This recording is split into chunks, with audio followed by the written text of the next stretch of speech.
luckily, we can kind of deal with this because we've dealt with this issue or this person a bunch in the past. And so hopefully, a lot of the story here.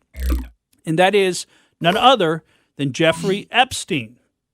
Jeffrey Epstein is back in the news because if you remember, Epstein's brother hired Dr. Michael Baden. Now, Dr. Michael Baden is kind of a famous medical pathologist and sort of a medical examiner type guy, and he's an expert witness in a number of different cases. He's been involved with all kinds of stuff from the O.J. Simpson case. Mm-hmm. That's the one probably most of us remember. But if you also remember, he was involved in the Kennedy autopsy. Oh, wow. Yeah. I mean, this guy's been around forever, and, frankly, you might have some question about him, but let's just take this, straight at its word and see what he had to say, because allegedly he observed the autopsy, and he said, listen, there were 3 broken bones in Jeffrey Epstein's neck, and those broken bones do not occur. They don't occur generally in a hanging.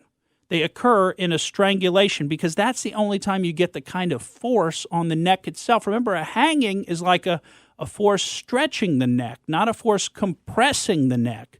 And so a strangulation is more of a force compressing the neck. And we had these 3 bones that were broken. And I think when it includes the hyoid bone and others. And I think when you look at some of the facts that we know about, and he had a great chart. He spent some time on Judge Janine's show talking about this. And if you want to go out there and watch the clip and kind of get some more education about this, but just do the math, okay, on the distance to the floor. First of all, Jeffrey Epstein was about 6 feet tall, right? And if he was to get down on his knees, he was about 4 feet tall on his knees. The bunk beds in that correctional facility that he was in are 5 foot 6 inches tall. That's the top bunk. So he allegedly tied himself off to that top bunk and then went down on his knees to hang himself. The problem with that is, what the length of the hanging, what they call ligature, or the hang, it wasn't a rope, but let's just call it a hanging rope. You know what the length of it was? 3 foot 6 inches. So subtract 3 foot 6 inches from 5 foot 6 inches, and what do you get? You get 2 feet, right? But on his knees, he's 4 feet tall. So how did he hang himself?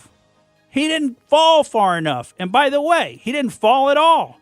And there'd be no pressure to break those bones in his neck.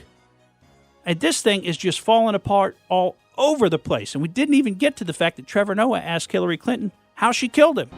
Thank you for listening to the Morgan Streetman Show. We hope you enjoyed what you heard. And if you did, please click like and subscribe to help us out. And remember that we recommend that you exercise your brain at least once a week.